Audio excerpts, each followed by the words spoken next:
The Star. Yeah, y'all already know. Seven the Panther. That dude Fizz on the beat. Yeah. We live in entertainment. Sound change. Crown the kings, homie. This is where it get ill. About to have the tip off live as a tip drill. From the court to the diamond, to the track, to the big skin, flying around the field, starting five forever, keeping it real. If it matters in the world of sports, jeans and long sleeves, they taking no shorts. Hot the death, oh yes, these are the sports podcasts live as a pros course. Biz market wave, the starting five goes off. No matter who you cheer for, emotions out the window, they analyzing with clear thoughts. They take it way deeper than the boys ever. No longer got any use for the four letters. The latest news, score stats and the view from the sideline. Ain't no guideline, it's just the truth. Yeah, no need to dig for a pardon line. It's always in season if we can start five. We going in on three, run the baseline, start five. We got what you need. If the sports news you see, we don't waste time. We talking cause we live it. We got what you need. We going in on three, run the baseline, start five. We got what you need. And y'all know me, seven sign, I'm the illest cat stick. I got what you need.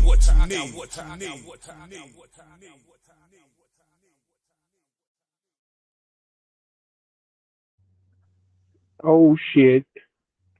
We back. And funny enough, we back on our old school night of Wednesday nights just for this week. Just for this week for right now. What up, everybody? It's your boy the mayor, the DJ named H5, your mom's favorite fat guy. Out doing laundry tonight. Shit. Fuck. That's the whole mind blowing full circle moment of all of this shit. We're back on a Wednesday night, not at 9 o'clock, but we're back on a Wednesday night. And traditionally, when we used to do the pod every Wednesday night, I was always doing it while we were out doing laundry. Holy shit. But anyway, enough of that. We back, newest episode of Star 5. As always, trying to get it up, pause. Hit that box next to the homie Tyrone's head. Hit that box. Go to hooksrub.com, our sponsor for this whole year. Shout out to the good brother Jared over from hashtag Blackout Podcast and the owner of Hooks Rubs and Spices. It's holiday time. I don't think you're going to get it in by Christmas, but still, nonetheless, you got New Year's parties. You know, your team's got to be like my Eagles, and you got a lot of losing to do. So you got a lot of crow sandwiches to eat, and Hooks Rub goes right with them crow sandwiches, like the homie pointing. What up, Tyrone? Hey, what's up? First of all, Dan, I wanted to say that I didn't like doing laundry, and that's why I had children. So they could do it. Okay. My children are to do things I don't like to do, like the laundry, like the washing of the dishes, the mopping of the kitchen floor. That's right. That's what I had them for. That's why they get dinner. But anyway, yeah, I know that I love being here. I know that I love being part of this group. I know that I enjoy my conversation with you guys, but I didn't know I enjoyed it this much because I gave up my Xbox time. You know what I'm saying? I get off work, I get my Xbox time. You know, I didn't give up my nightcap. But I did give up my Xbox time to make sure I was here for this episode. So shout out to the co-host. Yeah. The co-host been rumbling lately, but I think I calmed his ass down tonight a little bit. But yeah, so I'm here, I'm ready to go. And it's nice to see you, brother. Yes, sir. I'm back in the building. Your boy Big O. Yeah, yo, I feel you on the Xbox time, man, because I'm on my PS5 time too. You know what I'm saying? Beating some ass paws and some COD. But nah, man, it's great to be back. You know, I'm still out here shopping. I know. Hold on. Yeah, I know. I'm not the only one that is still, you know, last minute shopping, paying the extra money on expedited shipping and shit. But you know, I'm here doing what I can, man. You know, making it do what it do. But Speaking yeah. of shopping, right? I done tricked my kids. Now I don't have to shop no more for Christmas. So um I started planning this. One year we went to Disney World for Christmas, right? And the kids liked it. And so now every year I go to Florida. I leave on Friday to go down to Disney World. So now I don't have to buy no Christmas presents. I just booked the Disney World trip. Me and my kids go. And if my niece, if happens, sometimes my niece is part of our crew, sometimes she not. But when she part of our crew, she just get in the van. You know what I'm saying? I don't gotta buy her no presents in the van. And guess what? Adults get nothing.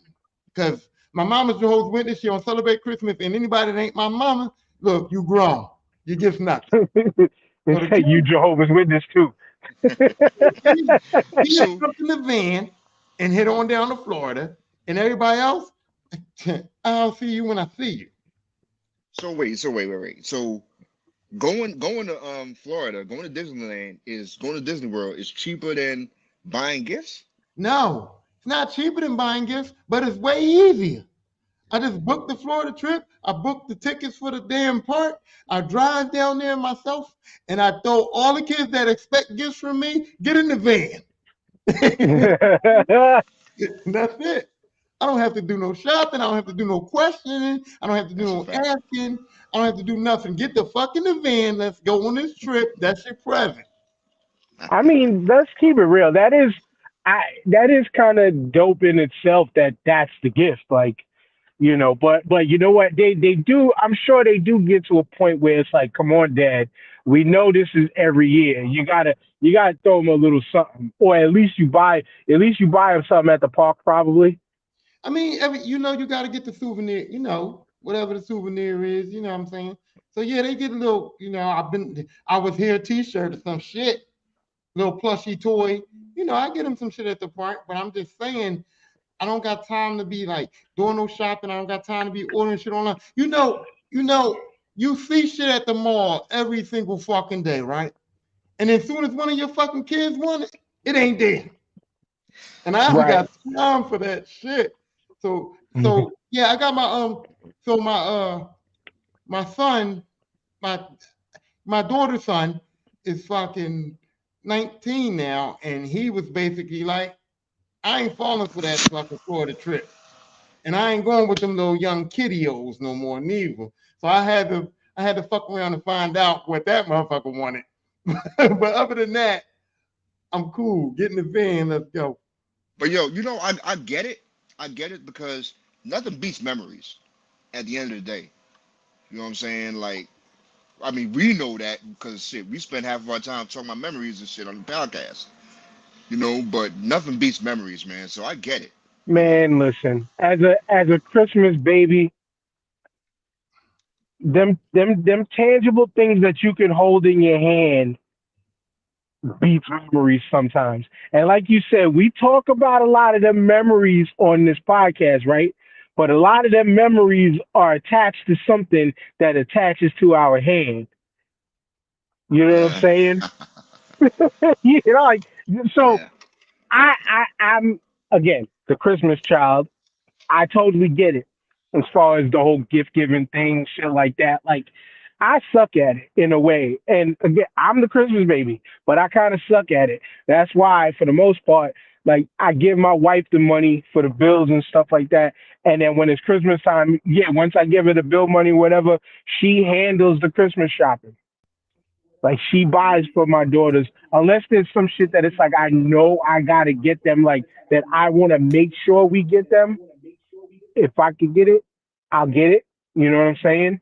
But if not, like it comes from both of us anyway because I gave her money for it, Hey, and I'm echoing off of somebody.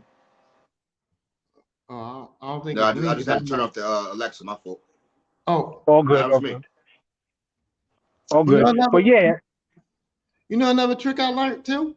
So I got my Xbox right, and I'm the gamer, right? But I got all my daughter's fucking Xbox Live profiles, and so I put so when I get my Xbox Live profiles or whatever, I put games on there that they can play too, and they think that shit for them. they be thinking that shit for them. So when I know it's something that they like, but I really like it too, I'll put it on my fucking gamer profile. When they come home, they see the Xbox, they go, "Oh, Dad, you got like Overcooked," and I'm like, "Yeah, I got Overcooked for you, baby." But I'll be playing the shit out of Overcooked. Yeah, I mean, so I be You know, it's getting over them kids. funny you said that because last year, shout out to one of the homies that actually works for me where I work at. Right, he was just we was I forgot no what was I was talking about some game. We was talking about some game. I think he asked or was talking about Mortal Kombat One. Say, oh yeah, we was talking about some other game, but he brought up Mortal Kombat One, and his daughter wanted him to buy Mortal Kombat One because she just happened to be a fan of Mortal Kombat, whatever. And so he's like, all right, well we'll do this. He's like, he downloaded, I think it was Mortal Kombat 11 or 10 was free, like not earlier this year on PlayStation or Xbox game. I think he said Xbox Game Pass. It was, I think one of them was free on there, right? So he's like, if you beat me, I'll get you the Mortal Kombat. And he did. Remember the episode when I was talking shit after we finished, and I was like, all right, I'm gonna go inside and go beat my kids for 10 straight on Street Fighter. Yeah. And then I came back the next week like, yo, my daughter Zoe beat me almost 5 straight, and then I caught she was cheating because of the little level adjustment in there. Yeah. Well, it was almost the same vibe.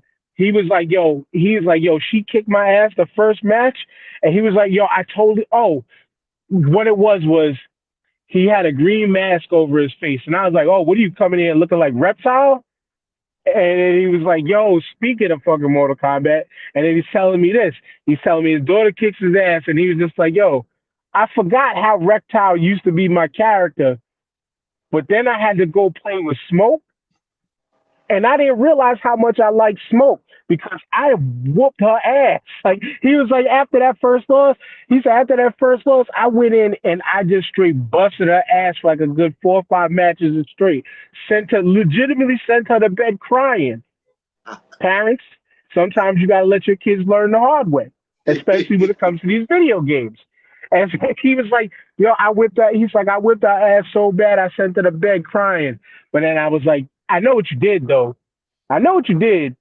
I was like, she woke up and you got her that game, right? He's like, yeah, He's like, I gave her the beans, but, I still came back and got her, put the game on. And he's like, I told her, he's like, yo, go log into the Xbox, to the Game Pass. And she was like, looking. He's like, yo, did you see anything different? She's like, no. And then hits the Mortal Kombat 1 and then gets all excited and crazy. And like, see, those type of moments sometimes is what it's all about too. Yo, let me ask you something, Dan. Let me ask you something, Dan. But is it different? I mean, because I'm listen to your story, right? Like I remember when my parents used to come in with the hard copy, the cartridge or the disc or whatever. And to hold that in your hand is like, wow, you're sitting, you're studying it, look at the back. But when somebody buys it on your Xbox or your PS5 or whatever, I mean, is it really the same? No. And I can tell you that from I've told this before because I tied my connection of playing Madden each and every year to the birth of my oldest daughter. Because, when I think it was Madden 07 or Madden 08 was coming out, I was living in the Bronx, but working in Palisades Park, New Jersey, but I had it mailed because the shipping was the fastest to my parents' house here on Staten Island. So I told my brother, yo, please, can you bring it to me? And he had a car. He drove it up to where I worked at Palisades Park, brought me the game. I got home. I was playing till like 2 a.m, Madden. And then the next day, we had the sonogram appointment to check on my daughter. Doctor goes, hold on a second, calls across the street to the hospital. He's like, yeah, can you get a bed ready? This woman's about to have a baby. Little did we know, off of like 2 or 3 hours of sleep, I'm spending my day in the hospital. Wow. with the birth of my child. So each and every year, I historically bought hard copies of Madden. I was going to the midnight Madden drops and all of that, especially because the GameStop used to be right up the block from where I lived in the Right. Bronx on Frisbee Ave.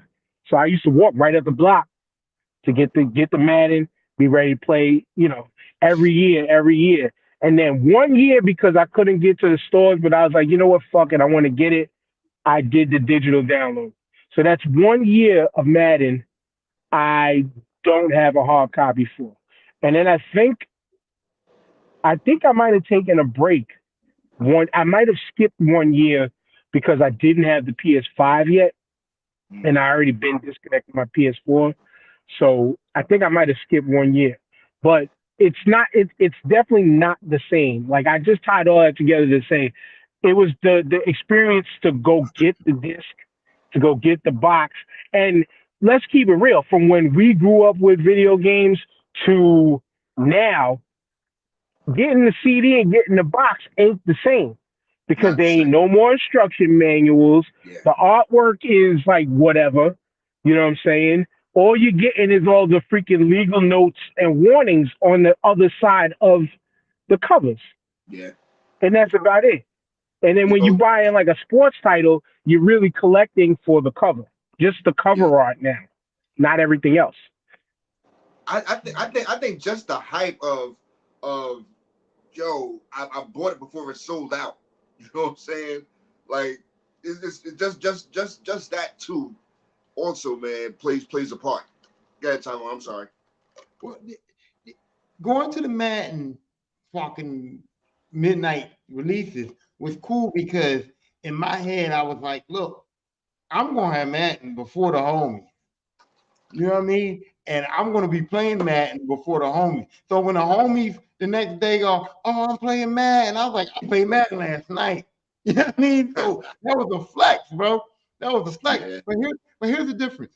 So when the surprise is different because when I used to buy the hard copy, like I used to buy the disc or whatever, the kids would see I had to give it to them, or they would come home and see it automatically right away.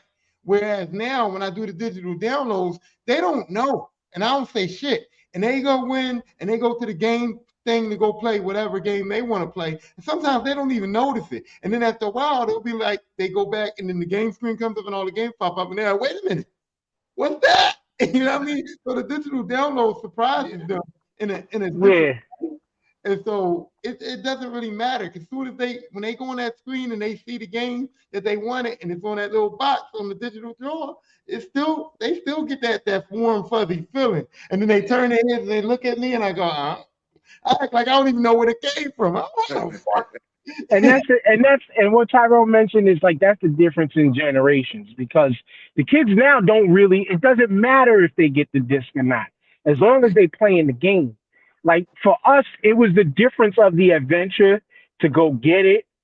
It was the difference of mommy, daddy, us asking our parents, hey, can you get us this? Can you get us that? Like, I'll never forget. We had people over the house one time, like all my parents' friends and shit like that.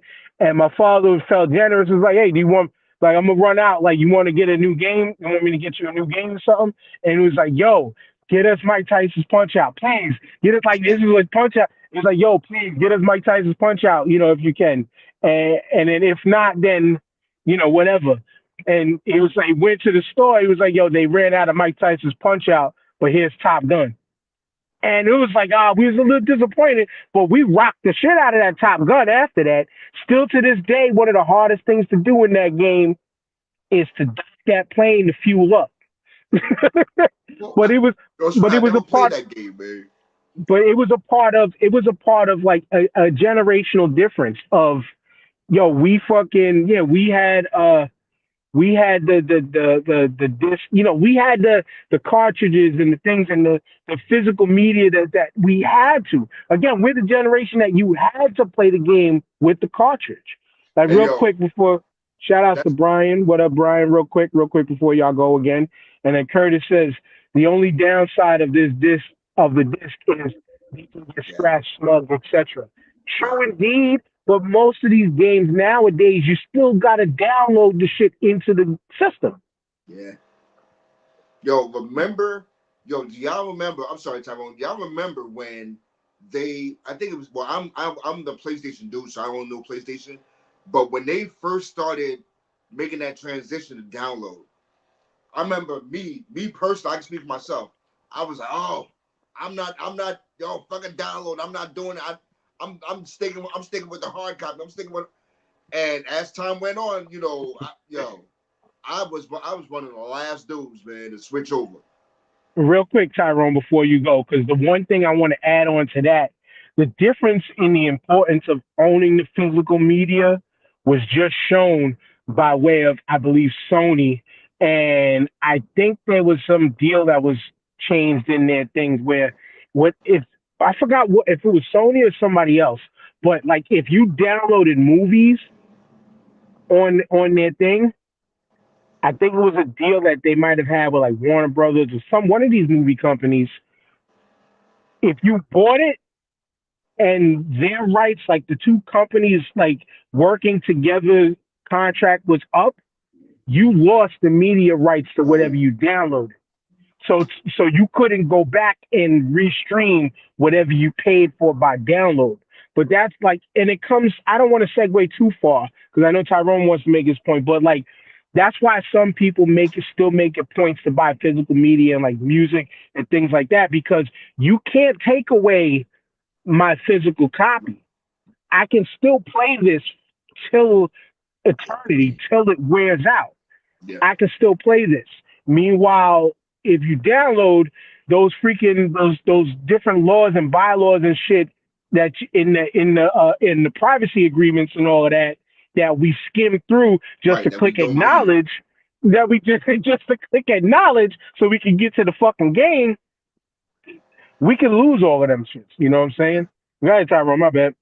So I had 2 points. So I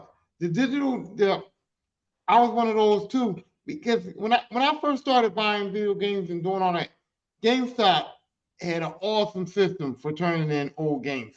They had if you turned in 3 games, you can get the Madden. If you turned in, so I had games that I done bust their ass, and I was like at the point where I wasn't playing them no more. So it was like if you turn in any 3 games, you can get like Madden or something.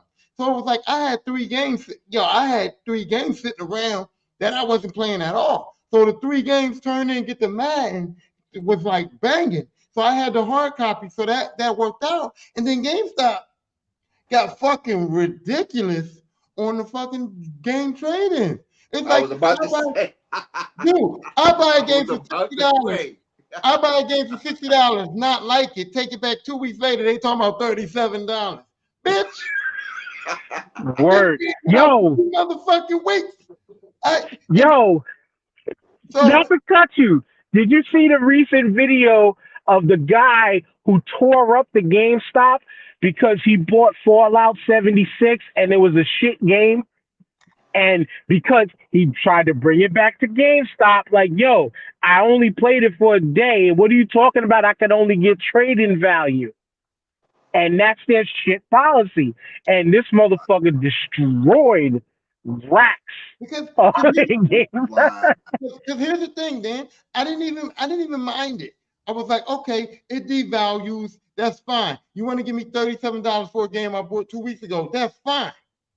But then when I see the game on the counter used for $5 less than the new one, it's like, motherfucker, you selling the used game for $5 less than the new joint, but you only gave me $37 for $60. So that's when I was just like, you know what? They got to make their money, man. Buy the digital downloads no more. But here's the other thing. So you guys have parents. You guys have parents that you can say, hey, I want a certain game, and they can go buy you the physical hard game, right? The hard copy or whatever. So here's the thing. My dad, I love him. He was a lazy son of a bitch. He put everything on my mom. So every time I wanted a video game, anytime I wanted something, it was like my mom had to go get it, right? And not for nothing, my mom didn't really give a fuck about getting the shit that we want. So my dad never wanted to go get the shit, and my mom didn't give a fuck. So if I wanted video games, I had to kind of like say I wanted Madden and it was $50, right? I had to have like $15, $20. And then I had to tell my mom, hey, I want the Madden game. I can get it myself. And I would lie to her. I would be like, it's only $40. And she'd give me the 40, I had a difference. I'd get the game. Because if I told my mom to go get the Madden herself, she would go and she would come back with like NFL Football Plus or some bullshit. And she'd be like, I was going to get the Madden. It was $60, but the NFL Football Plus was only $40. You know what I mean? You wanted Madden. You wanted Madden, and you got NFL Quarterback Club. You know what I'm saying?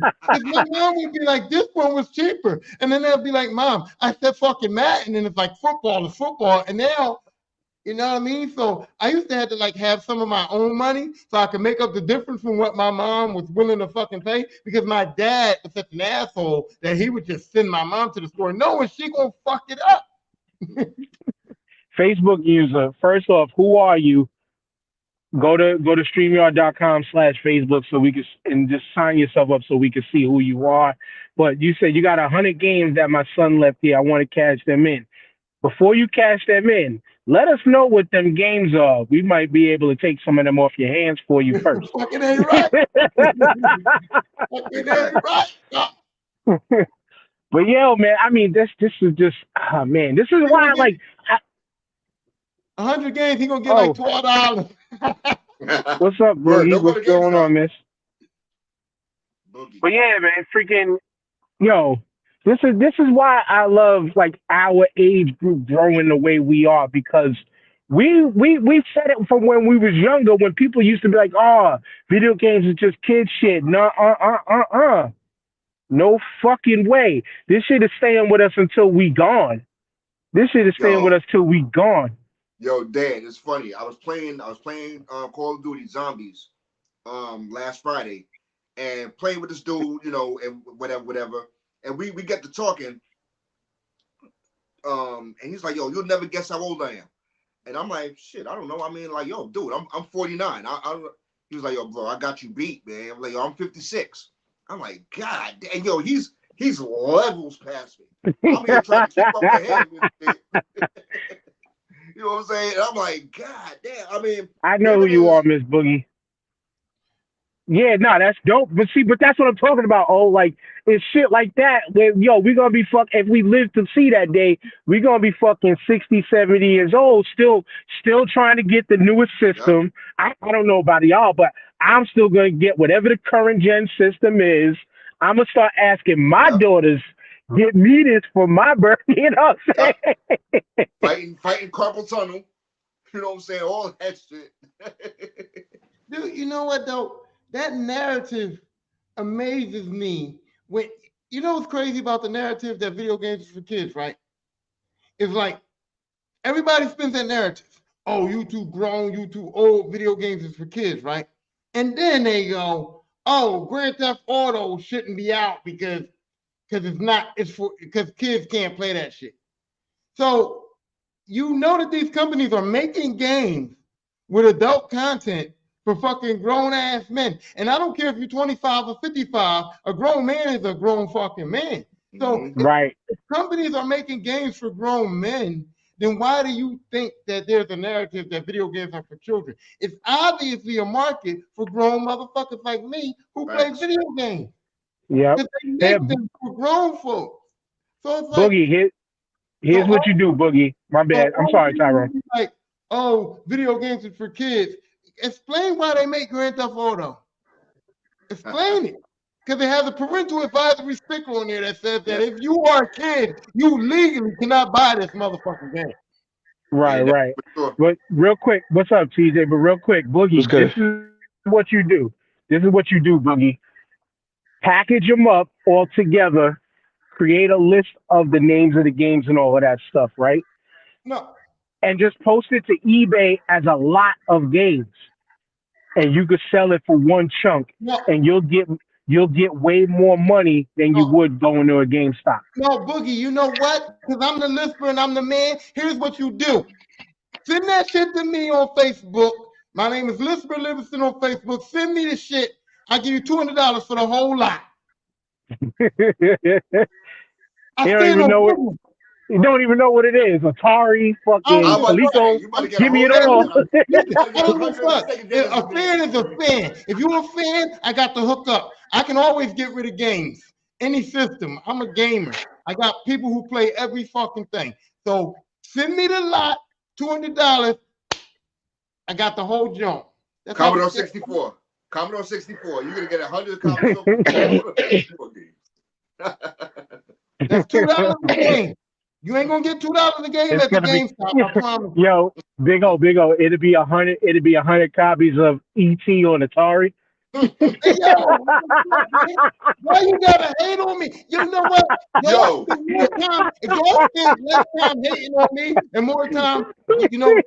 about our topics, y'all would do better. Yo.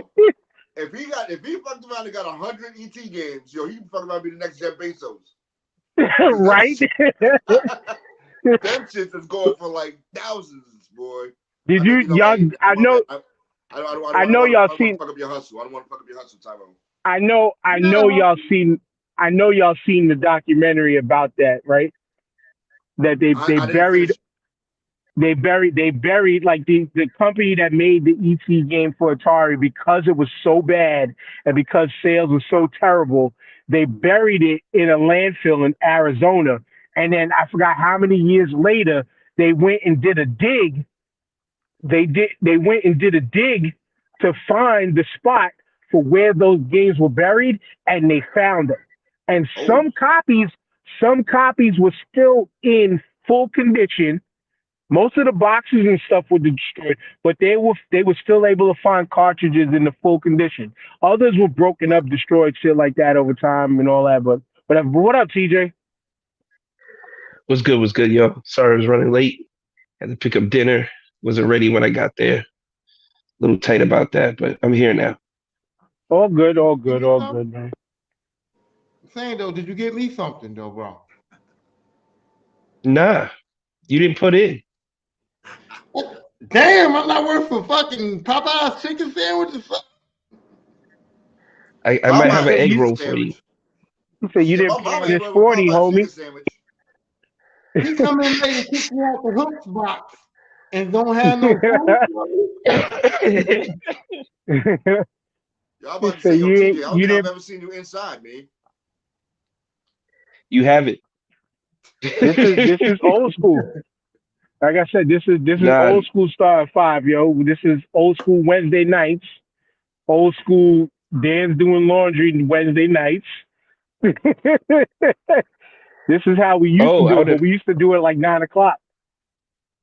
Oh, I'd have been outside, but I'm trying to fight this cold off. So I ain't trying to make it worse than what it is right now. The holiday coming up this week. Yeah, ain't nobody trying to be fucked up for the holidays, man. Word. Nah. Well, speaking of the holidays, I don't know if we'll be back next week or not for sure. This may or may not be the last episode of the year. I don't know. I mean, unless we could come back next week in the middle of the week sometime. I know I'll be back at work, but I'm always down to still record while I'm at work. So we'll pick another day.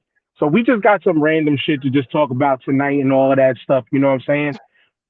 Yeah, I don't know. We can't do this Sunday because, we could do Sunday early.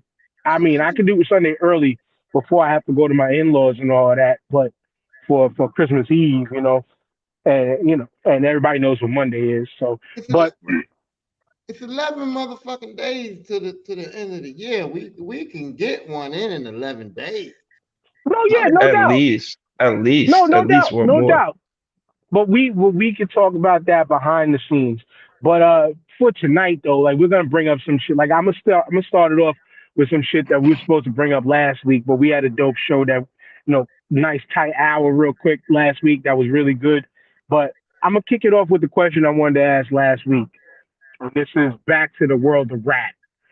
And I was watching. Did y'all see the Little Brother documentary? I haven't watched it yet. I gotta watch that fire documentary. They put that shit together well. Very, very good documentary. But I felt like, yo, like, because also too, because them dudes is pretty much my age.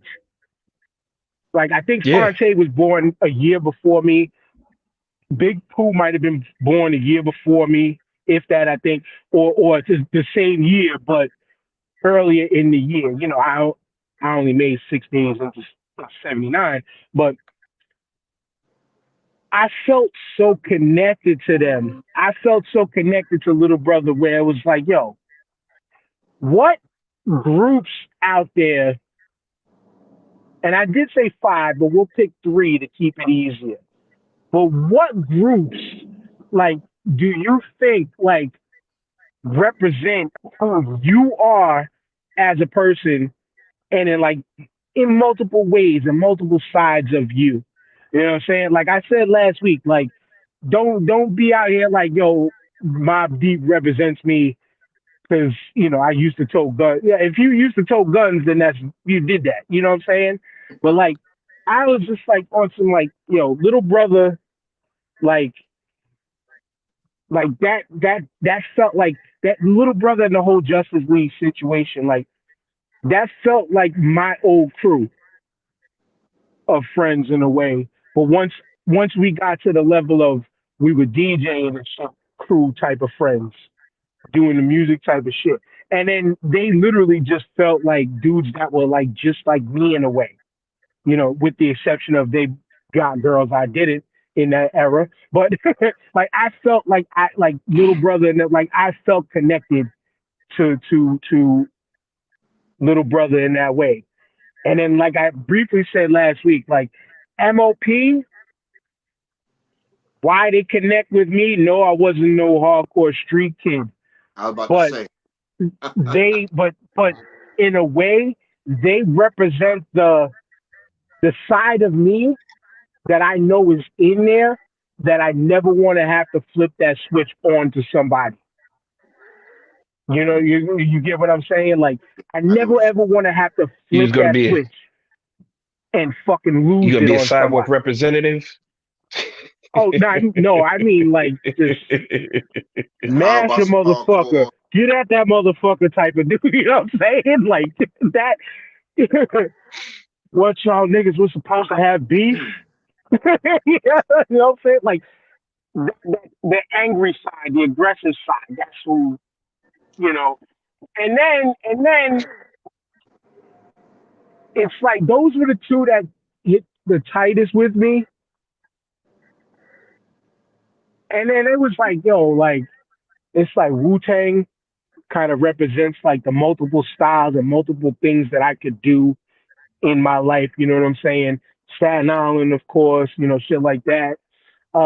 It's that's really what I was thinking. Like that's kind of where I was thinking. So TJ, what type of groups were you thinking like most really represents who you are as a person?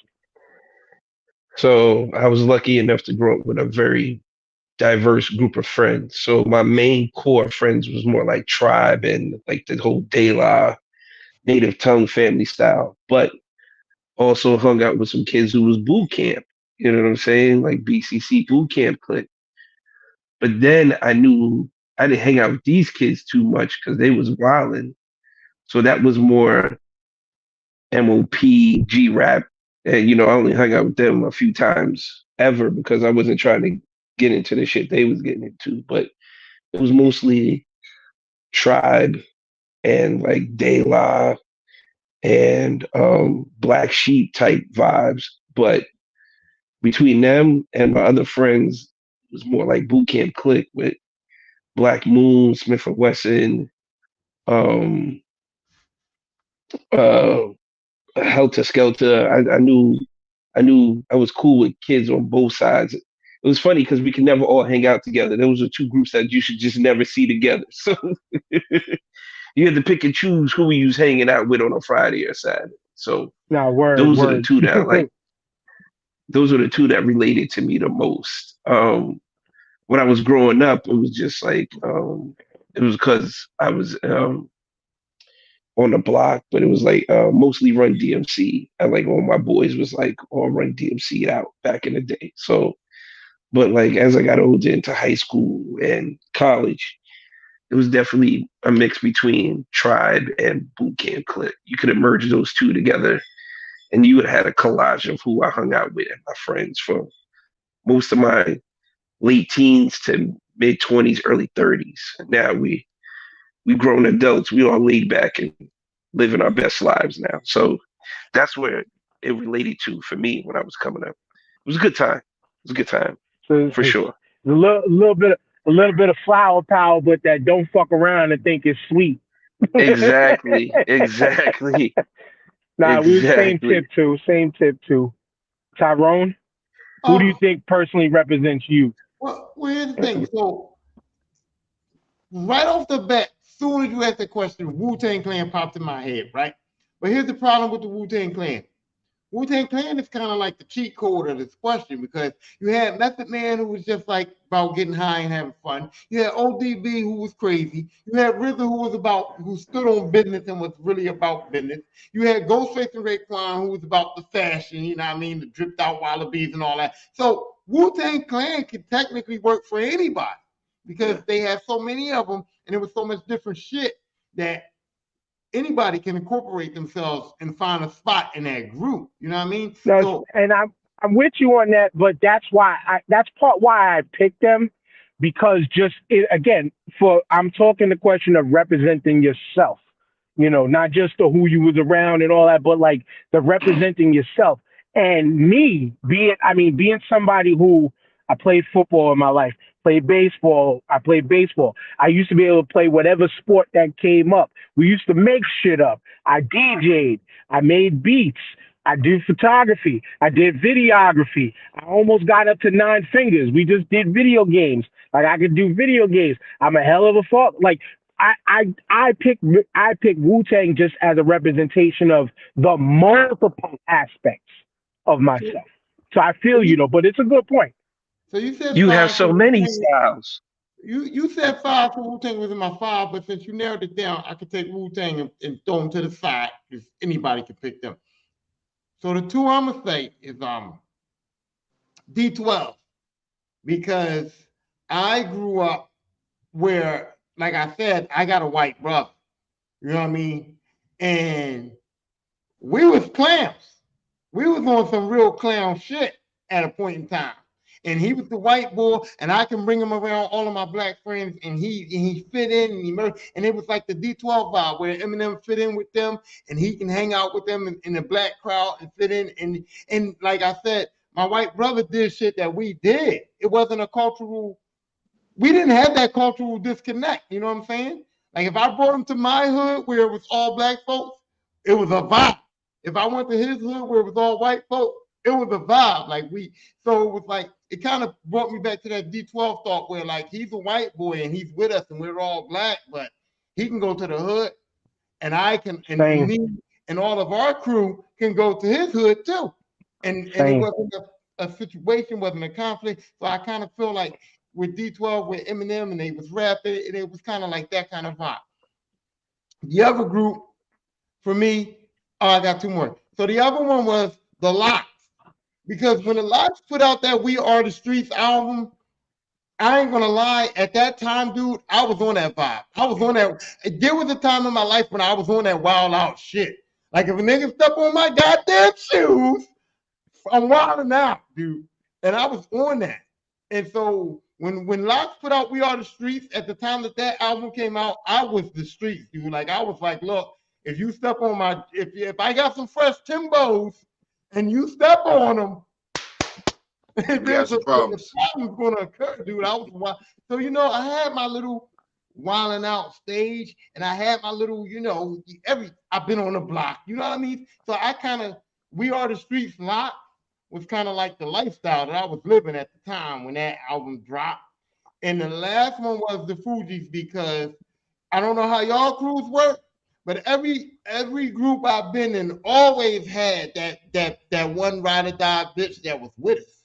Like it was either like this girl Sandra, she's my ride or die. She ain't my real sister, but I call her my sister. And so it was like When you saw us, she was that one girl that was always with us. And whatever we was down with, whatever we was doing, she was in it.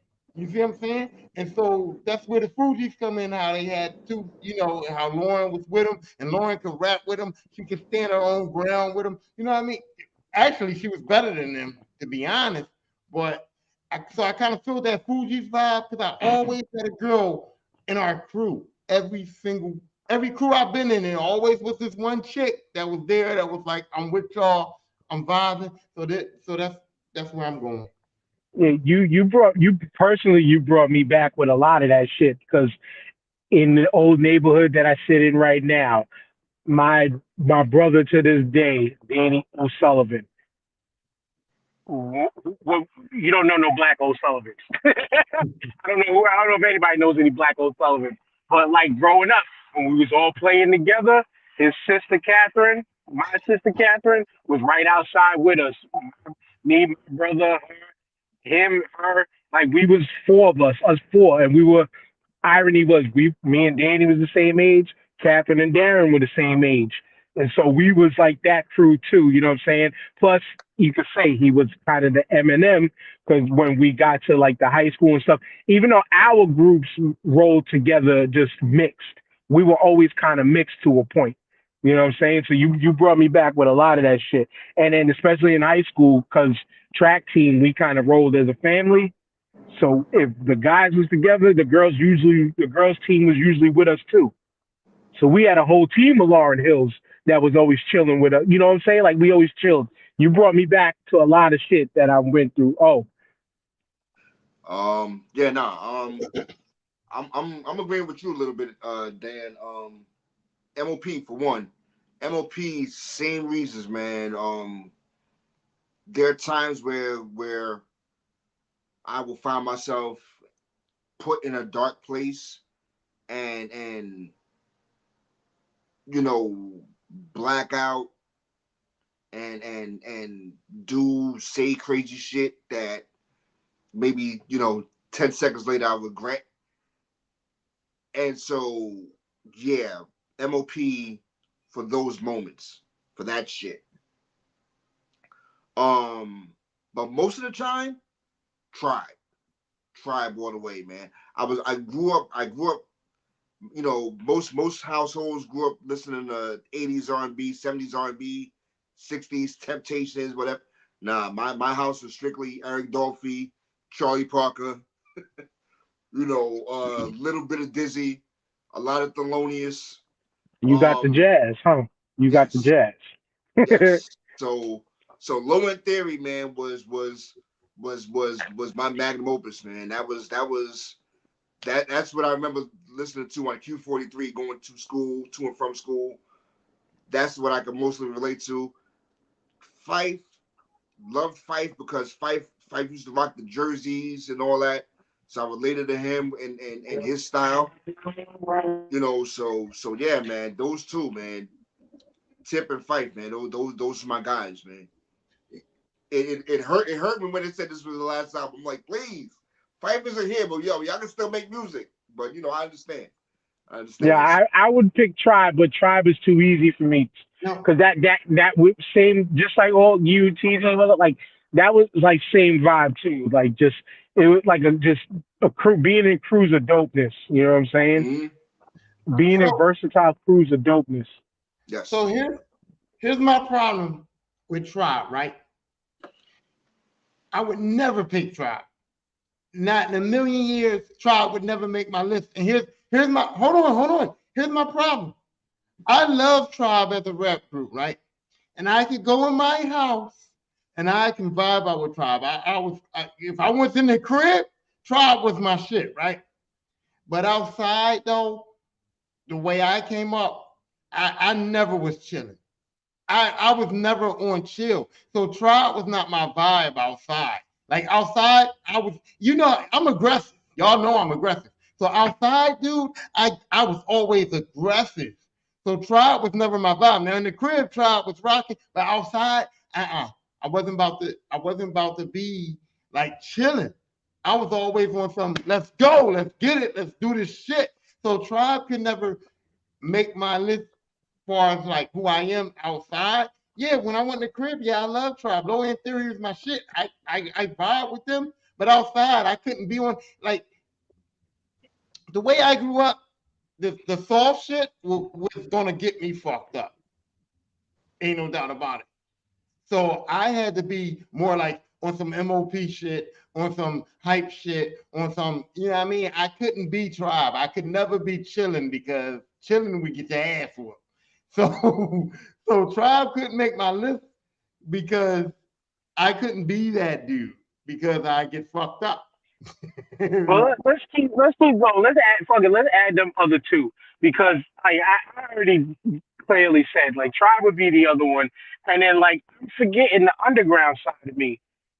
And always, y'all know already. I always bring up Company Flow. Like they represent to me the part of me. They represent the what made me become a crate digger type of DJ. Like what made me become a crate digger in music in general. What made me, in some ways, I got love for the mainstream, but fuck the mainstream type of thinking in just everything overall. You know what I'm saying? Like I like I'm remembering now like the trips to Fat Beats, the trips to Beat Street, shit like that, to get all the underground shit. And like when we bring it to like wrestling, like yeah, everybody was WWF, WCW back in the day. I was the underground looking for the ECW, looking for the Big Japan Deathmatch tapes, looking for looking for like All Japan Wrestling, looking for the underground, the shit that nobody's talking about type stuff. You know what I'm saying? Like that was the other side of me too. That like that underground, and it's like I don't want to give it to a whole label because I would say the Def Jux because again, y'all know my love for fucking Cannibal Ox and that whole label as a whole, fucking A-Side Rock. Like there's just so again multiple styles in that I fit into so many fucking lanes. That's why like that Wu-Tang reference is the perfect example, the perfect example of me because I just encompass so much. We'll go back around TJ with two more. Two more. Oof, two more groups. I guess, I could get into like if I was coming up, like I was I guess EPMD and the whole hit squad back then.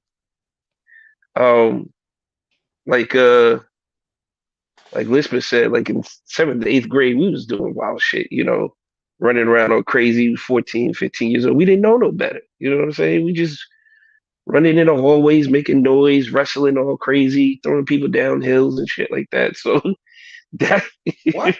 Wait, what? What?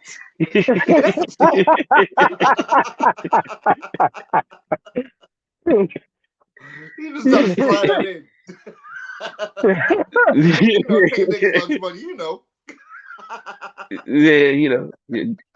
Oh, I was a little dude, so I had to roll with the biggest kids. You know what I'm saying? So I had to know where the bread was buttered, man. You're like, yo, bro, I'm sorry, man. Hey, man, I'm gonna see what let's go, all bro, right? bro, I was in the eighth grade, looked like I just graduated elementary school, sixth grade. I was like 5'2", man. So and my backpack was bigger than me for like all of junior high school. So I had a lot of tall friends. So we would just get into a lot of shit. But And then another group who would be like, I don't know. There was so many groups out at that time. It's like I was having a conversation with that somebody about that the other day. I was like, the diversity of hip hop was just so crazy in the early to mid '90s. You had backpack, you had hardcore, you had West Coast, you had smooth shit, you had clown shit, you had nice and smooth funny shit, you had biz, you had yeah, so many but different yo, diverse avenues. It's but yo, crazy. but yo, TJ, I thinking about the time, thinking about EPMD, 88, 87, 88. I was in junior high school. I was about to graduate junior high school, '88, and EPMD was the biggest rap group at that time, man. And they pretty much had, it was no diversity. It was just them. They were on top of the hill, and it was everybody They below them they as far took as rap over. groups. The torch was passed from Run DMC to them.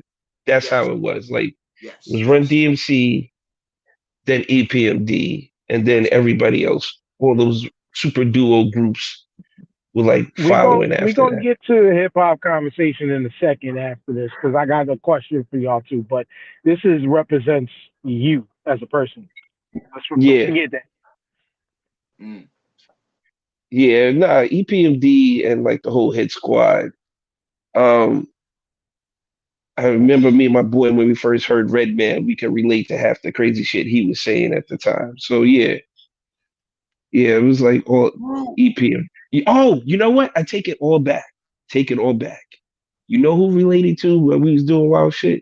Leaders of the new school. Them dudes, bro, was wild relatable to. Leaders of the new school, early Busta Rhymes, Charlie Brown, Dinko D, just another case of the PTA. We was all doing that shit back then. That's it in Fighting a each other nutshell. too. Yeah. Fighting each other too. That part. Tyrone.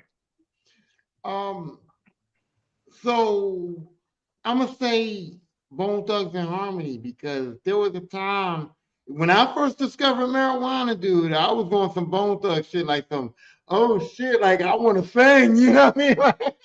I want to harmonize, I want to sing, I want to chill, you know what I mean? Like they said, if reefer really makes you happy, nigga, blaze it. You know, I was on that type vibe, like that chilling vibe. You know what I'm saying? And even though, like, even when they talk about hustling, I was hustling too, but I wasn't hustling like the aggressive part of it. I wasn't hustling like I'm gonna bust these guns, I'm gonna take over set. I was hustling like, look, I got like for the love of money, I gotta get this bread, but I ain't no thug though.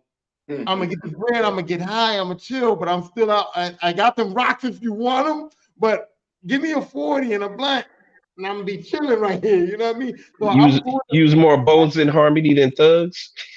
yeah, I was on that Bone Thugs and Harmony. No, because he's still thug. No, don't get it fucked up. Like he Bones in can't roll up harmony. on me, but you know what I mean? I'm still thugging, but you I know what I was, mean?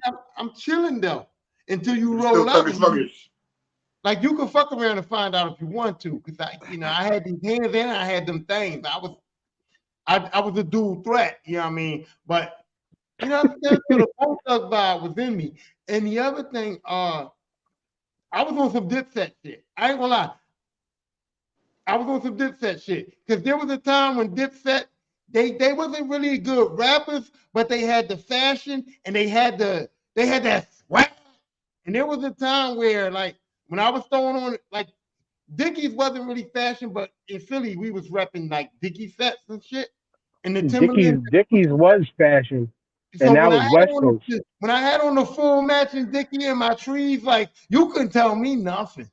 Yeah, you had it on the And I pink had too. and I had You every had on Dickie set. I had you the had it on the orange, pink I too. had the red, I had the sky blue, I had every fucking Dickie set, full set with my Timberlands. And so I was on some swag as shit, you know. And I thought I was better than I was because Dipset can't rap. But they had that swagger, you know what I'm Hey, saying? And I was on some Dipset shit. Listen, say what listen, you want, man. They kept computers puting, man. listen. They had some of the best production for themes of all time. When that shit came on, you knew what time it was. The And Dude, also intro for that all these we shit did yeah, was this shit, fire. like you know what I mean? Dipset, that Their we was beats doing was that shit on the their, block. I'm their really production meaning. was top notch. Their production was yeah. top notch. He makers was killers, Heat makers but was that killing it. but fucking nah. Dickies was like you. I early 2000s, like back in the era when I met my wife when we was just, that was just my girlfriend. Like I was short sleeve Dickie shirt with the khakis and everything. I had tan. I was wearing tan, black, green. I think I had baby blue. I was with you, but that was all. Dickie suits is West Coast shit. But I That shit, feel you that shit just was on the feeling like whole. that shit was feeling like burlap too, right? Nah, that shit was alright. That That shit was shit was straight. tough on the I mean, skin, bro. I look like I was going to work every day for a job I wasn't working at, but No, hey, hold on, time out. I don't know about Dickies being West Coast shit because I'm telling you, when I 90, 98, 99, 2000, Philly was repping Mad Dickies, bro. no, That was the hustle gear. if early '90s and mid '90s, when you watch West Coast rap shit and watch a lot of the gangster shit, they was in Dickie suits. I feel you. Philly was Dickies on that, and Converse was this shit Yeah, big Dickies. in ups. for the West Coast. That was the uniform. Dickies and Converse. But it's your turn before we get Um, lost in the weeds. yeah, shit, man. Little brother is the easy pick too. But Daylight, man. Daylight, because Daylight was just different as fuck. And for me in high school, yeah, I was a different kid. So yeah, man, I'm gonna have to go with Daylight with that. Minus the Daisy Age, I wasn't with that Daisy Age shit. But just the fact that it was different, you know what I'm saying? It was different, You man. was of So a balloon mind state where the exactly. stakes was high. Yeah, I don't know about But that. But yo, stakes is but high, yeah. because we on some rap shit right now. 50th anniversary stuff, 50th anniversary question, Because I kind of made a post on TikTok the other day questioning because we all seen the video that KRS-One recently put out talking about how he didn't attend none of the joints and things like that. Like, how did y'all feel about the 50th anniversary celebrations? And Tyrone, I'll start with you. Like, do you really think they represented hip hop? No, And think of what hip hop is. Do you really think they represented hip hop? no, not at all. I really feel like the 50th anniversary hip hop shit was on some real bullshit. I ain't gonna lie. I feel like it was like, oh, we're just gonna give them something. I don't. That's how I felt. I feel like it was just like, let's get them niggas something. I ain't gonna lie. I feel like it was just like, just get them niggas something.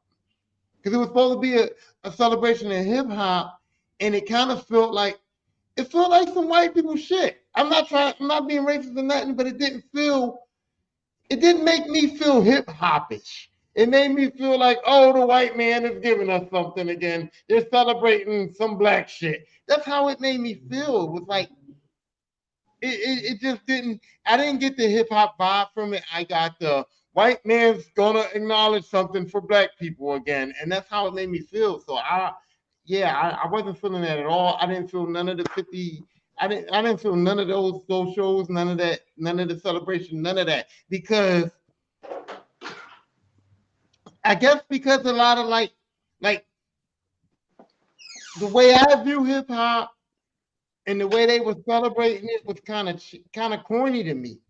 It was kind of like, this is just a white this is a white thing, and we should have done it. You know what I mean? Yeah, Like I like my whole feeling is this: hip hop is black culture. I don't care. I'm not trying to be racist or nothing. I know Eminem's out there, and I'm an Eminem fan. Y'all know. I praise Eminem all that. Eminem is on my GOAT list. But still, hip hop culture is a black thing. And all of the events that I saw, all of the 50 years of hip hop celebrations and all that seemed whited. It seemed whited down to me. And I so I didn't like it. I get I get what you're saying. I didn't feel that it was whited down though, and people hate people hate when this is said because hip hop culture, unfortunate to some people's opinions, it's always been an inclusive culture. Though, is it black culture? Yes, but it's also Hispanic culture. It is Latino culture. It's the culture of the streets. It's the culture of the unheard. It's the culture of the, if you want to say, the misguided and things like that. For me, most of these 50th anniversary celebrations was just the celebrations of the commercialization of the musical end of hip hop of I hip hop. was It was the 50th anniversary to me of the commercialization of rap music, and that's the way that this thing got treated, in my opinion, from all the big celebrations. And to be honest, yeah, the culture of the inner city. Even though I hate calling the hoods in our neighborhoods inner city, because if you live inside a city, we're inner city. But I digress. But to me, this was the representation of just how rap music evolved. Now, the one thing I appreciate is a lot of the rap legends got paid some proper respects, and I got to say some with you know feel how you want to feel about MC Shan. But MC Shan should have been some of these people's first phone calls, not him complaining on the internet and then Nas brings him out and brings him up for the Yankee Stadium show. You know what But I'm saying? but Dan, you know why that was though. I mean, Shan out there looking crazy. I get that, but he is an integral piece to the beginnings and the transition of where rap went to. Yeah. He is an integral, but we're not just talking about rap because hip hop is the culture. Hip hop is the Yes. umbrella I was that gonna rap say that. falls underneath. And This is then, where I was getting to. What happened, Tyrone? then I think that your argument is proving my point that There's no, no. no, Okay, hold on, guys. hold on.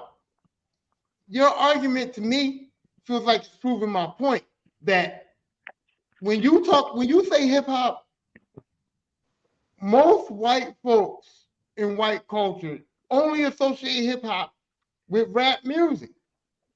They don't Pause on that. they don't associate hip hop with the whole culture. They only associate hip hop. Most white folks only associate hip hop with rap music. So Pause. when you say Pause. so when you Pause. Pause. so when you Pause. say it was Pause. only focused on the music, that's how I felt like the white folks associated with rap music, You and you that's where you I'm added going. you Huh? added a lot of filler. You adding a lot of filler to a point that I'm going to disagree with you vehemently on, because one of the groups that I've mentioned that I said best represents me. I mentioned two white people out of it that were not on the commercial end of things. Is LP on the commercial end of things now because of Run the Jewels? Absolutely. But people like them, people like those, like a him, Aesop Rock, I would say, I'm not gonna say Egon because fuck Egon right now with the whole holding up Doom stuff. But like people like Slug, people like Atmosphere, people like Euro Droog, people like Eminem, they represented an element within this culture and respected and loved the culture that they were a part of over the commercialization of it. So where if we're just talking the commercialization of rap, that's where I get where you're saying the whitening of it is because historically most of these labels were ran by white people. If we want to really, really boil it down. But when we're talking about the hip hop culture itself, some of the illest DJs within this culture, Scratch Bastard, some of the best beat makers, Jake One, fucking what's his name, Static Selector, fucking like Alchemist. we alchemists, like we could go on and on about people who lived this culture, but by way of music, you know what I'm saying? But not everybody, not all white people, and I sound like a white defender, white whatever. Take this however the fuck y'all want. But there are white people within this culture that represent the culture over the commercialization. And that's where my problem with most of the celebrations was it was they paid respects to some DJs, but there was no true representation of the DJ, the first element of this fucking culture. There was no true representation of the artwork, which is graffiti, which again, and I remind people because I'm such a hip hop purist that graffiti, according to even some of your legends, ask the Grandmaster Flash, and they will say graffiti is not hip hop, but we've adapted it as a piece of our culture from its beginnings. And then the B-boys and B-girls. You didn't see many of them on these stages. You seen more dancers from background dancers of videos and shit like that, And then the other ends, the other pieces of hip hop we seen within it, which was, yeah, of course, we seen it visually. So the camera and the lens was involved with that. We seen it fashion wise because of the way people are dressed. And we are fashion influencers as far as the culture of hip hop is concerned. We are the number one culture and genre of everything within this world right now. And to be honest, the only portions of my part with Big O and TJ, you go, it was really focused on the rap. And that was really my whole problem with most of these 50th anniversary celebrations. Oh, No, you totally hijacked my point. I was just gonna say that a lot of people use rap music and hip hop. They use it interchangeably. And rap music was just a part of the what was under the umbrella, like you had pointed out. There wasn't much dancing, there wasn't much of the art because, of course, graffiti has been demonized and villainized, over the years, and so yeah, so only thing that's left is rap music. So yeah, that was pretty much what I was going to say, man. You pretty much took everything I was going to say. my bad. But the irony before we go to TJ, like Tyrone City of Philadelphia, like they adopted artwork Now, across the whole city. so then here's my point. You're saying that they were mostly focused on the rap, and that's where I was going to. That they were mostly focused on the rap because that's what white people associate hip hop with. They don't associate hip hop with the dancing. They don't associate hip hop with the fashion. They don't associate hip hop with all of the other shit that we associate hip hop with. They only associate it with the rap. So when I felt like they were only focusing on the rap music, that's what I meant by saying that it was whited to me because I the white people, not Eminem, not people who know. I'm talking about the white people that were in charge of all of these hip hop celebrations, the white people that were in charge of putting these shows out and acknowledging the 50 things of hip hop. They only focus on the rap because that's all they know is but hip hop to them. oh, That's what I okay, meant but by saying it was whited I out. I I understood what you meant. That's why you didn't even have to repeat it again. I understood what you meant, but the disagreement was because also too, a lot of white people weren't the ones doing these celebrations. I'm mad A about lot of that a lot of vehemently. a I'm mad lot about that. You vehemently disagree. Yeah, all right, all right, all right, all right, all right, all right, all right. We got your Cut it point. out. And I vehemently disagreed because it's valid to a point, but aggressively there's way more who were truly about the culture. But yes, the ancillary people that love rap music, the people who made up in its time the 60+% of people who actually paid for music was white people. You know what I'm saying? But a lot of our people were the ones putting together these events. Just for instance, TJ, and then you can go, like Questlove was the one who curated the Grammy shit, almost all the Grammy shit that was representative of hip hop. Questlove was the one who curated it all. So I'm saying our people. Now, yes, the overarching money and the tops of the companies, whatever, were white people. But Tyrone, The we're not. Grammys is I'm white, man. The Grammys is white. okay. Your point is No made. doubt about it. TJ, go. TJ, go. We're not trying to Well, argue over y'all, this. y'all all said it. So what gets lost is hip hop is something you live, and rapping, graffiti, and b-boying is all something you do within the culture of hip hop. And they just basically focused all on the music, nothing but the music all the time. It was good because you got to, like you said, Dan, earlier, a lot of the older school artists got their time in the sun. They got their flowers. Like everybody says, a lot of flowers are being passed around during the whole celebration, but it was only in one particular section of the culture. and that was it. Like nothing else was glamorized about the culture except the rapping part. Like you said, fashion has done so much for hip hop. Hill Figure, Polo, DKNY. You can name all the brands you want. Hip hop has touched all of them shits. Tim's, all the shit we was talking about earlier is because of hip hop. The It culture was. of hip hop. That shit should have been out on Front Street. Hairstyles, the way we carried ourselves. You know what I'm saying? That's still hip hop. That's the culture. You were in it every day. 8 ball jackets, North Face, Bombers, Sheepskin, Sherlins, all that shit is all hip hop.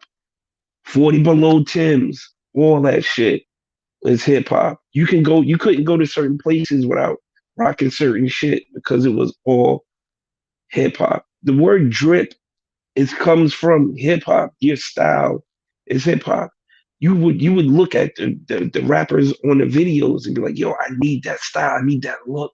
What you think Harlem World and all them dudes that used to dress fly, that was hip hop. If you was on 125th Street in the late 80s, early 90s on a Friday or Saturday Dapper night, Dan. it was a fucking fashion show out there, and everybody had their whip clean. It was just another thing that was all lost, but because all they wanted to do was focus on the music. When you forget about that, because when you was coming up in it, you were so engulfed with the fashion, the culture, the big hoop earrings that the chicks used to rock, the doobies, the fags, all that shit was part of the culture, and you were just in it at the time. So they didn't bring none of that back. Like we got T. Smith, the man behind the lens. There was wild pictures. We took mad pictures of shit back in the day to capture those essence. All that. None of that was displayed. None of that was displayed to cherish the time that we was in, to bring it back. All the clubs we used to go to, all that still was in the culture of hip hop. None of that was really talked about or celebrated with the music. And everybody just got wrapped up in the music. It was just like one big ass old school show for the entire year. That's what it boiled down to. It was one big ass old school show for the entire year. I mean, I was younger. I used to break dance. I used to windmill. I used to do all that shit. There was none of that shown. None of that was shown. You could have brought all that. Rocksteady Crew still does shows. You could have easily brought them on 20 different stages. They're mad deep. They got dances for days. Red Bull does tournaments. Fucking breakdancing is an Olympic sport, and you couldn't tell me that you couldn't put that shit in the 50th anniversary of hip hop? Breakdancing is an Olympic sport in 2023 Olympics, and we didn't show none of that shit. So it's it is what it is. They were focused on the dollar, and they got caught up in the nostalgia, and that's what it was. It was one long ass 12-month old school hip hop show, and I saw some great shows because of it. Because I was reliving the shows I couldn't afford to go to when I was a kid that I could easily go to now. So I love that portion and aspect of it. But outside of that, they missed the entire ball with bringing all that shit. They could have recreated whole events with the graffiti walls and you know the whole driving down Malcolm X and 125.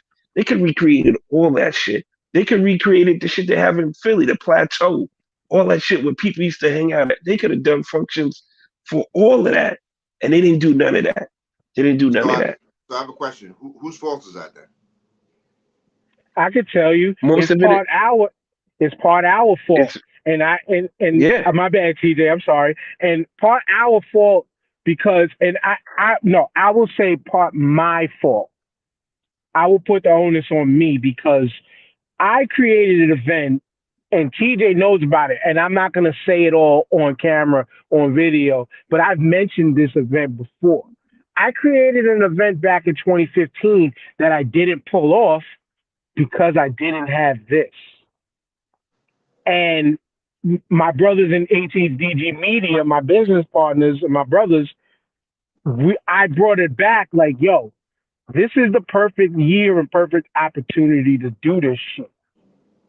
You know what I'm saying? And the event that I still will pull off one of these days, it encompasses all core four elements of this hip hop culture.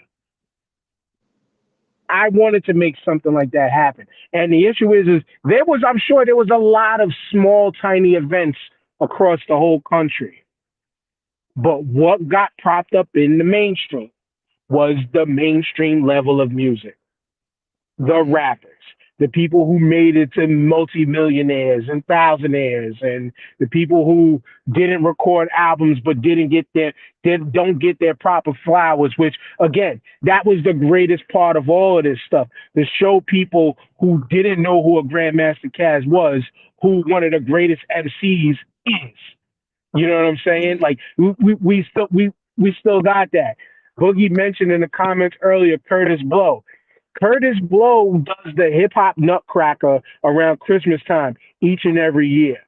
There was one DJ that I can recall openly getting his flowers, but you only knew about it if you were listening to New York radio, and that's DJ Red Alert, who celebrated 40 years of being on New York radio. That's And they just did crazy. a monster show to celebrate his 40 years last month. But unless you heard WBLS outside of New York online, you didn't know about it. Yeah. But if you were in New York and you listened to BLS, because it's one of only a few black stations left, you knew about it because you heard them talk about it. But there was no, like, I mean, and then I'm not counting the DMC tournament because that's still always an annual thing. But you didn't really see other DJ showcases and things like that out there that represent. I mean, to me, again, as a DJ, and we are the foundation of this culture. It was a DJ slash black spade slash whatever you want to say about him, who gave us this name of the culture. It was the Park Jam that birthed this culture. You know what I'm saying? And in that era, the rapper was the side piece. The rapper was there to big up the DJ. DJ was the dude. Exactly. The DJ was the front. You know what I'm saying? And there were DJs that got their love because they got to perform with artists who became bigger than and larger than life. So it is what it is. But again, I think money really stopped some of the real elements from being displayed. You know what I'm saying? But enough of that. I just wanted your thoughts on that. We went in pretty dope on that. Tyrone, you had something you wanted to bring up too. What was the question you had that you wanted to bring up? Oh, so I just wanted to ask y'all because I I've been so I have a situation. I'm in a situation ship, whatever. I live with a woman and her children live with me, and I incorporate her children as my children, and we have a situation. But so she's on some like some of that woke shit, and I'm not feeling that, but I don't want to hate on her process and her life and all that kind of stuff like that. But the concept, some of the concepts that she's coming with, and some of the things that she's saying is like berserk to me. So I was just kind of like, because I like to run things past other people because I'm very stubborn and I'm very much opinionated and I'm very much so like that's fucking stupid. Like for real, she'll try to have conversations with me about some woke shit and I'm like, yo, you're fucking stupid. Cause I can't, you know what I mean? I kind of like I'm opinionated real bad and I'm fucked up real bad about how I feel about certain things. And so I appreciate you, brothers, and this is really out of respect for you guys because I know you guys are intelligent black men, and I know you guys can reel me the fuck in because I go out, and I know you guys are dudes that I feel like can reel me in. You know what I'm saying? And so I'm saying have you guys um ever like tried to be on some of that woke shit? Because for me, that shit is berserk and it's outrageous, and I can't even begin to comprehend some of that shit. And I know that I'm opinionated, and I know I may be like disrespectful about it. So I just wanted to ask, like, how do you guys feel about that woke shit? Because All that right, shit to me hold is on, crazy. hold on a second, because I want my brothers to go first, but I want to try to help better set this table. What level of woke shit? Because the way you're bringing off the word woke shit is the exact way that you see the color that you're wearing right now. What color is that? Red. Right. So the red side people think that when they say woke, they just randomly generalize. We talking about black people. We talking about black shit. But when you bring it to black folks who created the word and the new definition for woke, there's multiple levels to being woke. And then by definition, woke just means aware of your surroundings. It just really means being aware of your surroundings, which not to bring hip hop, but I'm bringing, well, not to bring rap, but bringing rap back into this conversation. Well, you know how we always said Most Def, Talib, Common, yeah, they're the woke, they're that conscious MC. Woke and conscious is kind of the same thing, but you know, they're that woke, they're that conscious MC. Who says the man that's reporting about the streets isn't woke and conscious because they're talking about the awareness of their surroundings? But what type of woke are you talking about? Because again, there's levels. Okay, I'm not talking about the consciousness. I'm talking about she's on some. We're not working because we're not spiritually connected, and she's on some like you got like soulmate type shit, and like we and she's on some like we're not. She's on that spiritual stuff, not religious wise, but like the spiritual woke shit. Like we are like superior beings and all that kind of like So now crazy shit, pretty bro. much knowledge. So pretty much knowledge itself. The Yeah, black man is the original man, which is the truth, yeah. by the way, in my opinion, and all that. But But we TJ, oh, y'all go first. I just wanted to lay this out to try to understand what level of woke he was trying to poke at, and I think we got it now. I mean, there's, you touched on it. There's a razor thin line on this whole, on what woke is, because I mean, I'll be honest with you. My definition of woke is anything that I learned outside of school, outside of what they try to indoctrinate me, to me. And so once I started learning shit like okay, wait, so wait, Columbus didn't do all these great things.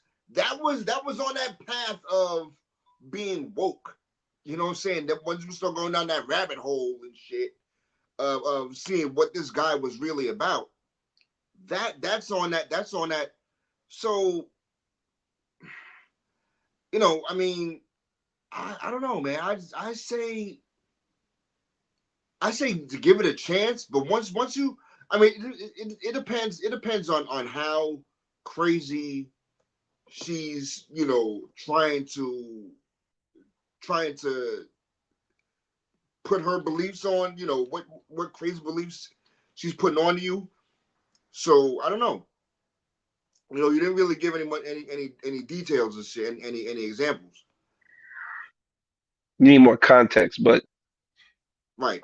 when I used to think of woke back in the day is when them Israelite brothers would be standing on a soapbox calling white Yes. people out when they used to walk Yes. by them and shit. I, Really? dressed in dressed in all them crazy ass outfits. That was The the fucking woke. curtains. The It The was the road curtains. yeah, warriors. those that The road warriors. yeah that was the woke crowd to me coming up, and I was like, yo, these motherfuckers is crazy, yo. And they'd be like, Read. devil, right here, right in front of you. Like they would be That's saying right, some of the brother. wildest. Read. Yo, TJ. Now you said that shit, right? I swear, now that I'm thinking back to that shit, right? I swear that some of them folks was in on that shit, yo. Some of the white people was in on that shit Nah, nah, because bro. yo, Nah, You said because they yo, were what nobody. playing. white You person said they gonna were sit playing. there and Nah, take bro. that Nobody abuse? signed up for that abuse. Nobody But signed up for that shit, bro. I seen them dudes get undressed. A few white folks had white chicks crying and shit. You know what I'm saying? yo, Just I remember this embarrassing Ave. them. That I shit was remember Jamaica wild, Ave, man. yo. Jamaica Ave, they used to catch it. And I'm like, yo, wait a minute, nah. Like, yo, Bro, this is right in the middle of Jamaica? Washington Square Park. Right in the middle of Washington Square Park, Central Park, on the corner of there was a dude way back in the day on 42nd Street. He'd be out there with like three or four of them dudes. I know these motherfuckers was hot. They had on like 5 layers of clothes in the middle of summertime type shit. You know what I'm saying? Like they was wearing heavy garments, dog. You know what I'm saying? It was just wild. It was just wild. That's what I always thought the woke crew was, the Negro Domices of the world at that time and shit. That was the woke crowd for Now me. to Tyrone, because he didn't you didn't give enough context. You said bring you to a level or whatever. You didn't give us enough context, but from what you did give us in the whole spirituality side of being woke, that's a to each his own, in my opinion. You know what I'm saying? Because to me, do I believe in myself? Yes. Do I believe in this whole higher power God situation? No. But I do believe, honestly, like if there was, I think people are just looking for the higher in themselves, but looking to the outside and giving credit to the outside, giving credit to an outside entity that you can't see, smell, touch, you just believe was there, while giving away all the credit for the hard work and shit that you put in. You know what I'm saying? Like to me, like that to me, it is what it is. So why I felt to the point, and then I'm married to a Pentecostal Christian. You know what I'm saying? Who believes in Jesus, who believes in all that. And I've never once disrespected my wife for what she believes in. And it's easy. If we have those conversations, like she knows how I feel, but I will never in one way or another disrespect what she believes in. But when people get too outrageous with it and then start getting to the point of like this dude that I used to work with when he was when he was a man of the cloth and just felt like, yo, like, nah, this is the way everybody needs to live. That level of wokeness that within that guy, we used to have these arguments all the time when we worked together at Easy Pass. And it was tough because it was you can't talk to somebody who so mentally has shit drilled into their head that it's what they believe, it's what they think, and there's nothing else. It's hard to have conversations with those levels of people.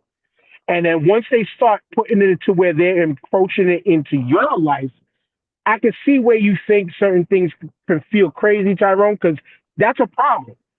You're not supposed to push it on somebody else. You can teach somebody else, and then if they choose to walk said path, then you welcome them in. But if not, you're supposed to respect that they don't want to do that, and you move on and you carry on.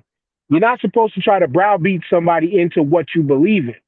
It's so she's into this watching the videos where like it's like on some type time where she's watching videos of people who are woke and they're on some flat earth shit, they're on some we are supreme beings, they're on some we are aliens, we are gods, we're not from this earth. It's on some crazy shit. And Indoctrination. so no, it's not I'm not being disrespectful when I be like, yo, I'm not on that type time. So I try to stay away from it. But now it's becoming to where we've been broken up. We're not in a relationship, but we still live in the same house. And now it's becoming to where like we can't even be friends now because she's all on this. Oh, you came in a house and I felt negative energy, and I'm just like, bitch, what? Like, what is that? Like, I can't function with her saying that I got negative energy or like it's on some real bullshit.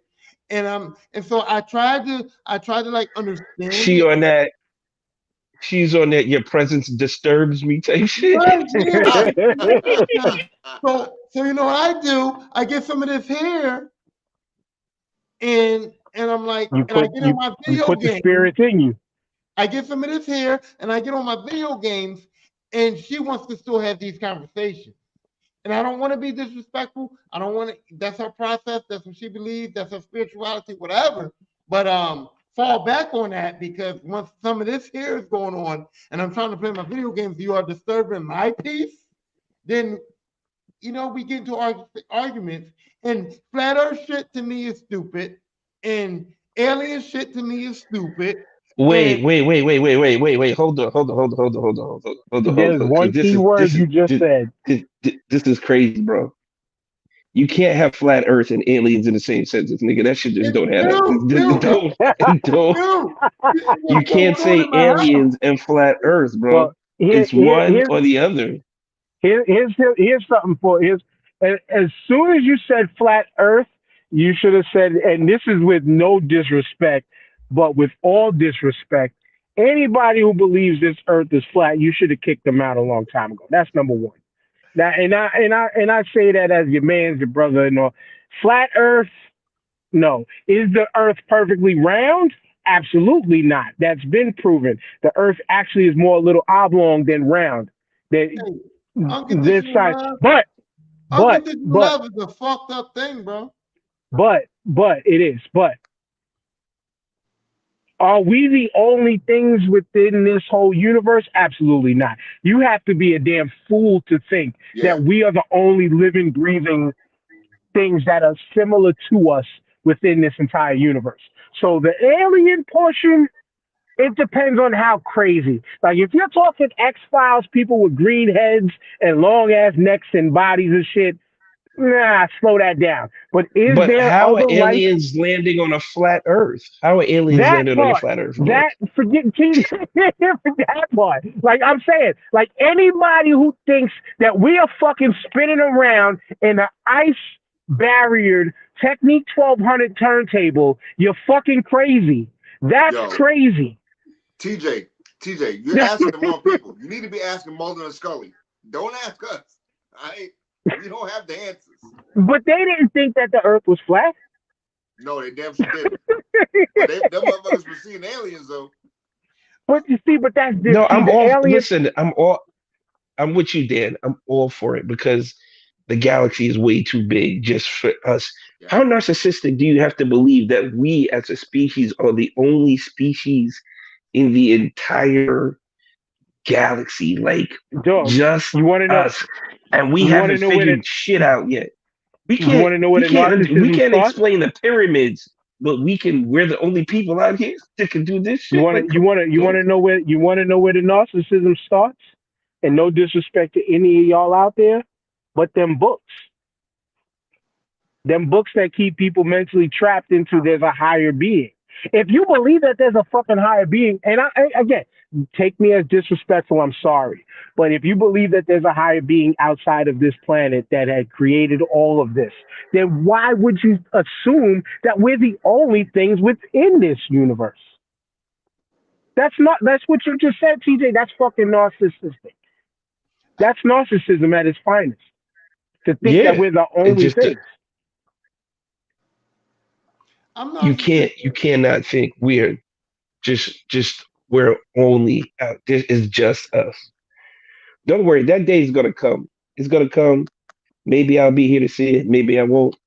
But that day is coming, and boy, people are gonna have their eyes wide open for that I one. hope I'm not here. And yeah, well, eyes and assholes because they all thought we was getting anal probed. I'm about to say, I hope I'm not here. I'm not though. Hey, speaking of narcissism, right? Y'all bring that up, right? And I was called a narcissistic because I literally all the time, 100% make statements like, "Ain't nobody better than the fuck me." You know what I'm saying? And I know people are better than me, but I make that statement like when I go to work and I'm a foreman now with what I do. And when people say shit to me, when I go to my union meetings, when I go outside to work, anybody I meet that asks me what I do, I'm the best foreman in my motherfucking business. I say it all the time. And people go, "Oh, you're a narcissist." it is what it is. But I in my head, nobody can. I will never, as a man, say anybody's better than me at anything the And fuck I do. all that all that That's not being is narcissistic though. Okay, that's self confidence versus narcissism. okay, all right. Yeah, yeah. Narcissism is I'm the best and ain't nobody else out there. Period. Oh, all right. Narcissism is Narcissism is I'm the narcissism is God Kanye forming in this West. shit. Narcissism is Kanye West. Okay, that's what narcissist is. I'm Jesus Christ, and you get exiled if you talk bad about me and shit. That's narcissism. Okay, Right. but you should always think you're the best. I mean, every boxer goes into the fight thinking they're the best. How many dudes went into the ring with Mike Tyson and thought they was the best? And he said it best. Everybody's got a plan until they get hit. Well, So, Every you know, every rapper thinks they're the best until yeah, the it fans say apply they're not. It's but you right. should go in thinking, yo, I'm the best, man. I did it.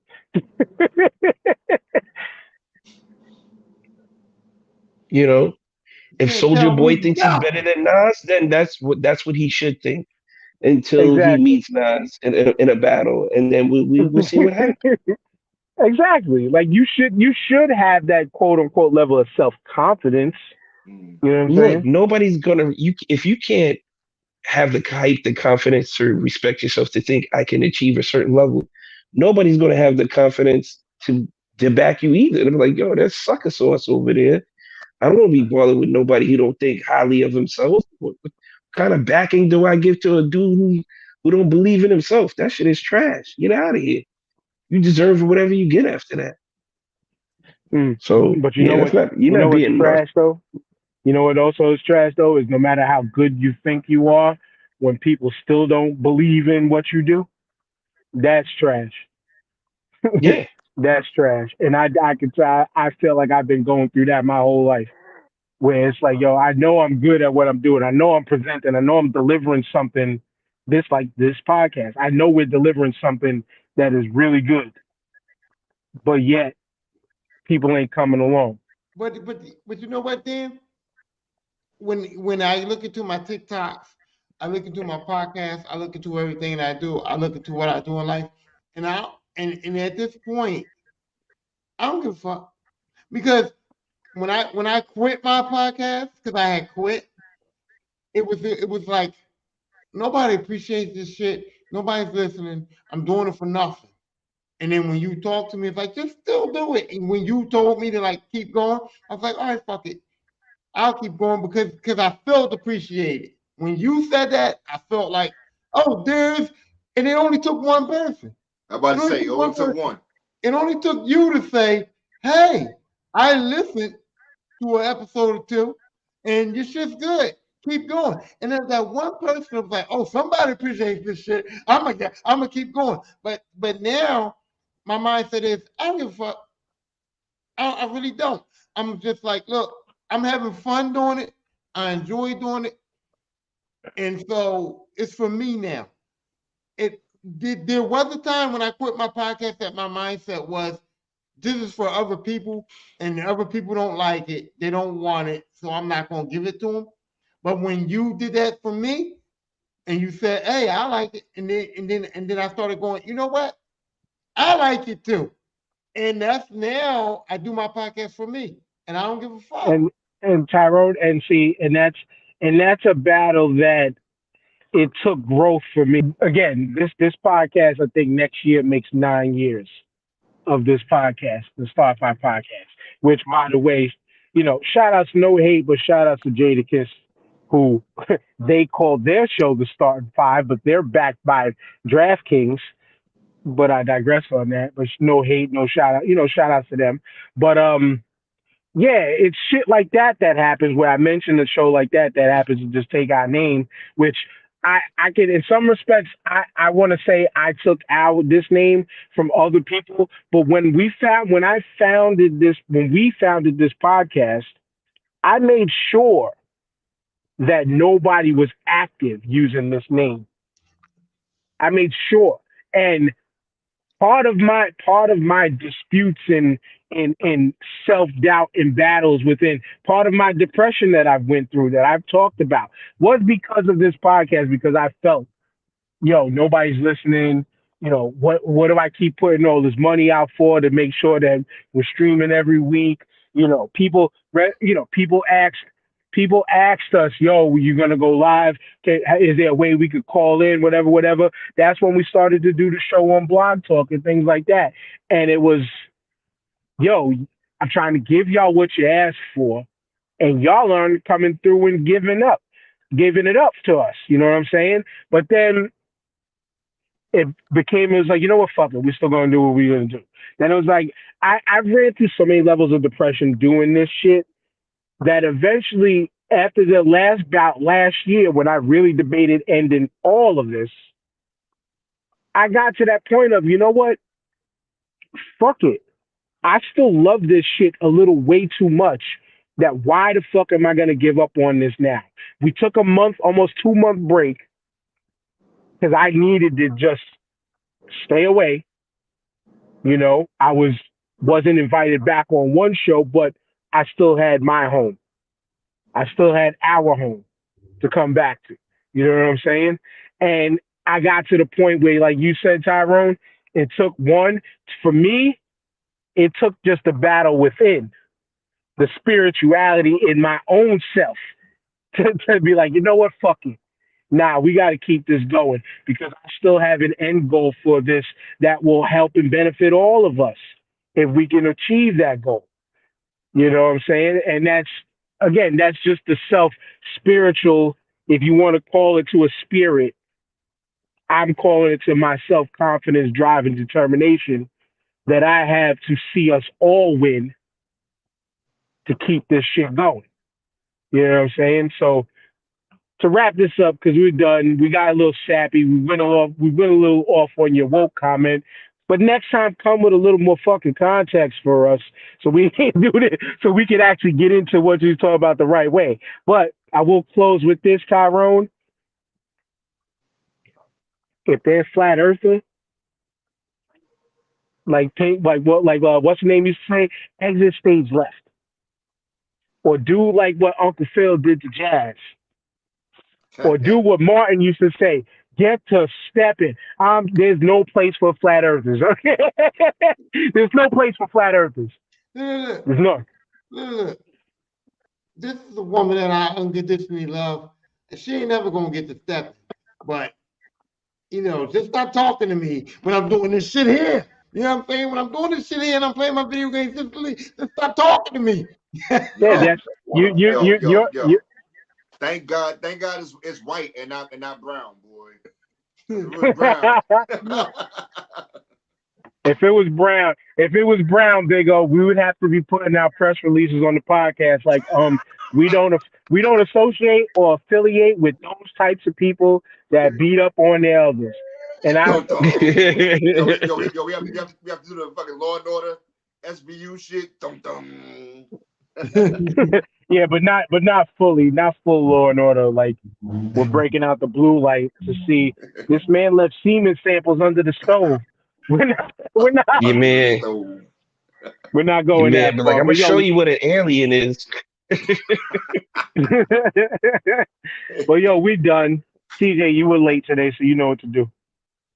Yeah. This was a good show. Glad I made it in for the last half of it. Shout out to everybody in the comments. Looks like we had a nice little turnout today.